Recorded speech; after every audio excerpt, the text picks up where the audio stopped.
அனைவருக்கும் வணக்கம். இன்றைய தினம் இந்து அறநிலைத்துறை அமைச்சர் சேகர் பாபு அவர்கள் செய்தியாளர் சந்திப்புல ஒரு முக்கியமான விஷயத்தை சொல்லியிருக்காரு. விழுப்புரம் மாவட்டம் மேல்பாதி கிராமத்தில் இருக்கக்கூடிய திரௌபதி அம்மன் கோவில் இன்னும் ஒரு வாரத்திற்குள் திறக்கப்படும் என்கிற மகிழ்ச்சியான செய்தியை சொல்லியிருக்காரு. எதற்காக இதை அவர் இந்த நேரத்தில் இன்னைக்கு செய்தியாளர் சந்திப்புல சொன்னாருங்கிறத பார்க்கணும்.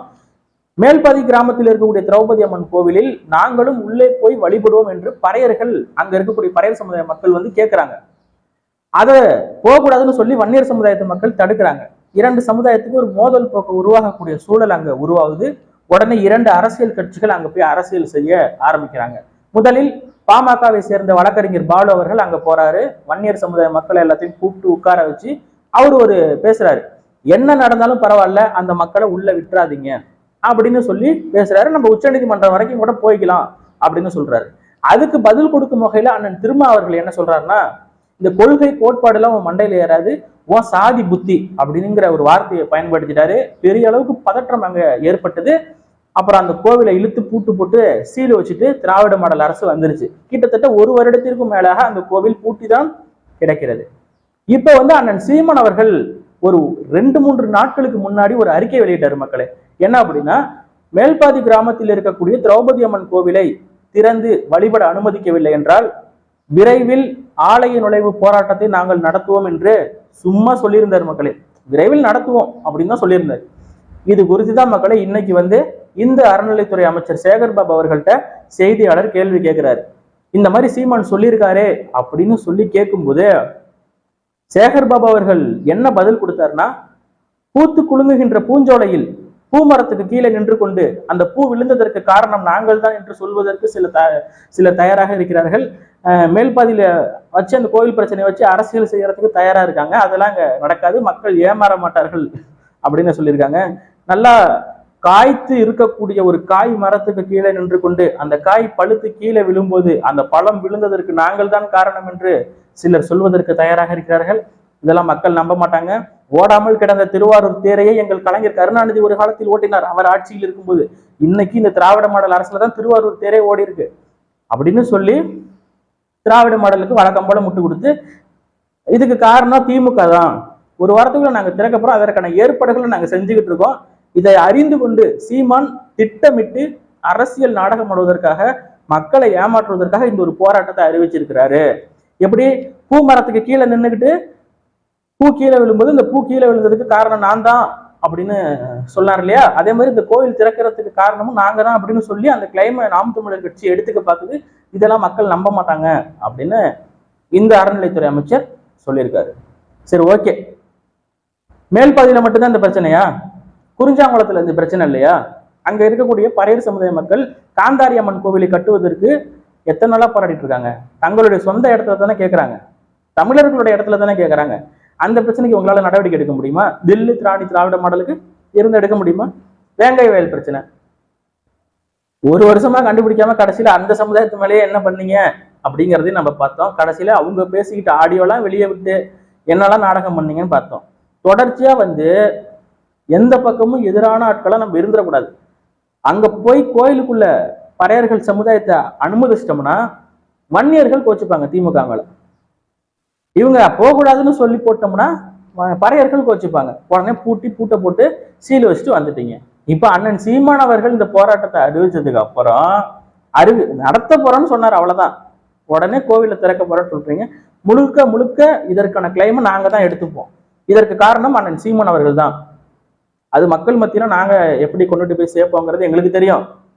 இப்ப ஆலய நுழைவு போராட்டம் அப்படின்னு சொல்லிக்கிட்டு அண்ணன் திருமா அவர்கள் அங்க போனாருன்னா வெறும் பறையர் சமுதாயத்து மக்கள் மட்டும்தான் அண்ணன் திருமா பின்னாடி நிற்பாங்க. ஏத்துக்கிட்டாலும் ஏத்துக்கலனாலும் இதுதான் நிதர்சனமான உண்மை. இப்ப பாமக அங்க போய் நிக்குதுன்னா வெறும் வன்னியர்கள் மட்டும்தான் அவங்க பின்னாடி நிற்பாங்க. இதுவும் நிதர்சனமான உண்மை. நீங்க ஏத்துக்கிட்டாலும் ஏத்துக்கலனாலும் அது உங்களுடைய நிலைப்பாடு. நான் என்னுடைய நிலைப்பாடு சொல்றேன், உண்மை, அதுதான் உண்மை. பாமக அங்க போகுதுன்னா வன்னியர்கள் மட்டும்தான் நிற்பாங்க. பிசிக்கு அங்க போகுதுன்னா அவங்க பின்னாடி பறையர்கள் மட்டும்தான் நிற்பாங்க.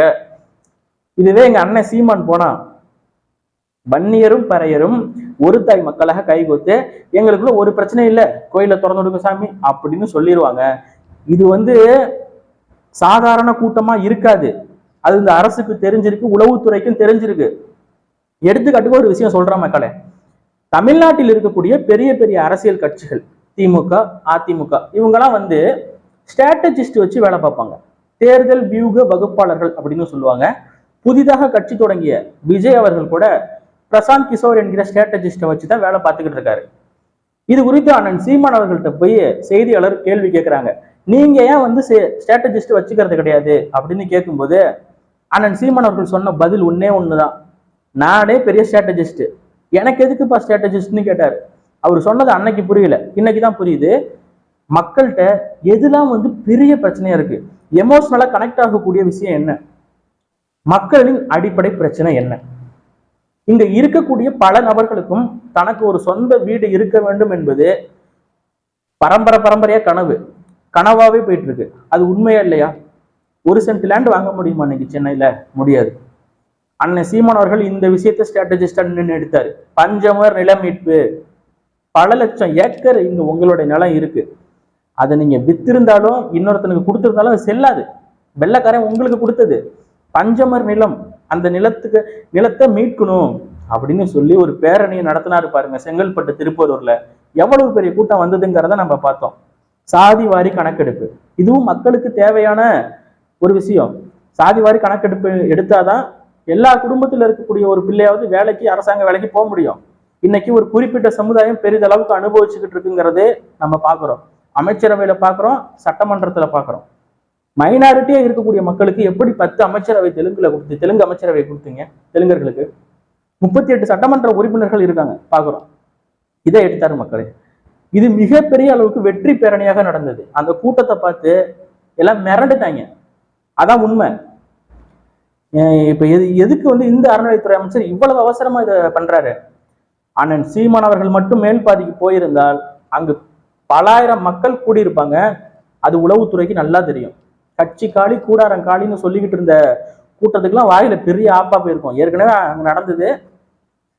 அந்த விஷயம் பெரிய அளவுல ஊடகங்கள்ல பேசும் பொருளாக மாறல. பெரிய கூட்டம் வந்திருந்தாலும் ஊடகங்கள் அதை எடுத்து போடல. ஆனா மேல்பாதி பிரச்சனைன்னு போயிட்டா ஊடகங்களால் அதை தவிர்க்க முடியாது, போட்டுதான் ஆகணும். அதனாலதான் உடனடியாக இதை நாங்க என்ன ஒரு வாரத்துக்குள்ள திறக்க போறோம் என்று அவசரமாக அறிவிச்சிருக்காங்க. இது அண்ணன் சீமான் மேல இருக்கும் பயம், இது அண்ணன் சீமான் அவர்களுக்கு கிடைத்த வெற்றி. அதை நான் இந்த இடத்துல தெளிவா பதிவு பண்ணிக்கிறேன். சரி மக்களே, கோவிலை வந்து திறந்துட்டாங்கன்னு வச்சுக்கோங்க. அந்த கோவிலுக்குள் பறையர் சமுதாய மக்கள் உள்ள போய் வழிபட முடியுமா? அங்க இருக்கக்கூடிய மக்கள் அதுக்கு அனுமதிப்பாங்களா அப்படிங்கிற ஒரு கேள்வி வரும் இல்லையா? அதுக்குதான் இங்க சிக்கலே. இதை வந்து செய்வதற்கு திராவிட மாடல் அரசுக்கு திராணி கிடையாது. ஆனால் நாம் தமிழர் கட்சி நிச்சயம் அந்த ஒரு போராட்டத்தை முன்னெடுப்போம். எப்படின்னு சொல்றேன் கேளுங்க. முதல்ல அந்த மக்கள்கிட்ட போய் பேசணும். ஆலய நுழைவு போராட்டத்தை இன்னைக்கு எவ்வளவு பேர் நடத்திருக்காங்க. இன்னைக்கு சாதிய தலைவராக கட்டமைக்கப்படுகிற ஐயா முத்துராமலிங்க தேவர் ஆலய நுழைவு போராட்டத்தை நடத்தி மக்களை உள்ள கூட்டிட்டு போயிருக்காரு. இன்னொருபடி சாதி வெறியின் உச்சம் வன்முறை பேச்சாளர்னு சொல்லப்படக்கூடிய காடுவெட்டி குரு, அவரு வந்து அரியலூர் மாவட்டத்துல ஒரு கோவில்ல பறையர் சமுதாய மக்களை மாலை போட்டு உள்ள கூட்டிட்டு போறாரு. அந்த கோவிலுக்குள்ள இது வரைக்கும் பறையர் சமுதாய மக்கள் போனதில்லை. ஆனா அந்த ஒரு விஷயத்த செஞ்சு இன்னைக்கு எல்லாரும் கோவில்ல போய் வழிபடுவதற்கு ஒரு காரணமாக காடுவெட்டி குருவே அமைந்திருக்காரு. இதெல்லாம் போய் அங்க இருக்கக்கூடிய வன்னியர் சமுதாய மக்கள்கிட்ட பேசணும். அதாவது திரௌபதி அம்மன் என்பது வன்னியர்களின் குலதெய்வம், அதுல எந்த மாற்று கருத்தும் இல்லை. ஆனால் இன்னைக்கு பறையர் சமுதாய மக்கள் நாங்கள் கோவிலுக்குள் வருவோம், எங்களுக்கும் அனுமதி கொடுங்கன்னு கேட்பது குலதெய்வம், அவங்க சாமி கும்பிடணுங்கிறதையும் தாண்டி அவர்களுடைய அந்த உரிமை. அவங்களும் ஒரு மனிதர்கள் தானே, அதே ஊர்ல தானே வாழ்ந்து வராங்க, அவங்களும் சாமி கும்பிடணும்னு நினைக்கிறாங்க. வன்னியர்களின் குலதெய்வம்னா வன்னியர்கள் மட்டும்தான் கும்பிடணும் அப்படின்னு ஒரு அவசியமும் கிடையாது. எல்லா மக்களும் வந்து வழிபடுறதுல எந்த சிக்கலும் கிடையாது. இதெல்லாம் போய் முதல்ல அந்த மக்கள்கிட்ட பேசணும். பேசினா அந்த மக்களே புரிஞ்சுக்குவாங்க. புரிஞ்சுக்கிட்டு வாங்க கோயிலுக்குள்ள வாங்க எல்லாரும் ஒன்னா இருப்போம் அப்படின்னு நிச்சயமா அனுமதி கொடுப்பாங்க. ஆனா பாமகவின் வழக்கறிஞர் பால் அங்க போய் என்ன நடந்தாலும் பரவாயில்ல உள்ள விடாதீங்கிறாரு. இன்னொரு பக்கம் திருமாவளவன் அவர்கள் சாதி புத்திங்கிறாரு. இப்படி பேசிக்கிட்டு இருந்தா எந்த காலத்துல அந்த மக்கள் ஒற்றுமை அடைவாங்க? வன்னியர் சமுதாயத்தினுடைய தலைவராக இருந்த காடுவெட்டி குரு அவர்கள் இரட்டை கொலை முறையை ஒழிச்சிருக்காரு, சாதி ரீதியான தீண்டாமையை ஒழிச்சிருக்காரு. அவர் மேல பல முரண்பாடுகள் இருந்தாலும் செஞ்சிருக்காருங்கிறத நான் சொல்றேன். இதை போய் அந்த மக்கள்கிட்ட சொல்லணும். நீங்க தான் காடுவெட்டி குரு தெய்வமா பாக்குறீங்க, அவரே இதெல்லாம் செஞ்சிருக்காரு, அப்புறம் என்ன உங்களுக்கு பிரச்சனை? அவர்களையும் வழிபட அனுமதிங்கிறத மக்கள்கிட்ட போய் பேசணும். இதை நாம் தமிழர் கட்சி நிச்சயமா செய்யும். அண்ணன் சீமான் அவர்கள் செய்வார். திராவிட மாடல் அரசு செய்யுமா? செய்யாது. குறிஞ்சாங்குளம் பிரச்சனையை பத்தி நாங்க பேசுவோம். அங்க கோவில் கட்டணும் பறையர்கள் நாங்க பேசுவோம். திராவிட மாடல் அரசு பேசுமா? அங்க இருக்கக்கூடிய தெலுங்கு ஆதிக்க கும்பல் என்ன நட்டுல இன்னைக்கு வரைக்கும் பண்ணிக்கிட்டு இருக்காங்கிறது வெளியில தெரிய மாட்டாங்குது. குறிஞ்சாங்குளம் எங்க இருக்குன்னு கேட்டா பல பேருக்கு தெரியாது. அது ஒரு குட்டி தீவுங்க. உள்ள பத்திரிகையாளரோ போய் கேமரா எடுத்துட்டு ஒன்றும் பண்ண முடியாது. அங்க இருக்கிறவன் கேமராவெல்லாம் பிடிச்சி புடுங்கிட்டு அடிச்சு துரத்திடுவான். இது நடந்திருக்கு. தமிழ் தேசியவாதிகள் பல பேர் உள்ள போயிருக்காங்க. அங்க போய் பல பிரச்சனையும் நடந்திருக்கு. பாரிசாலன்ட்ட போய் கேளுங்க.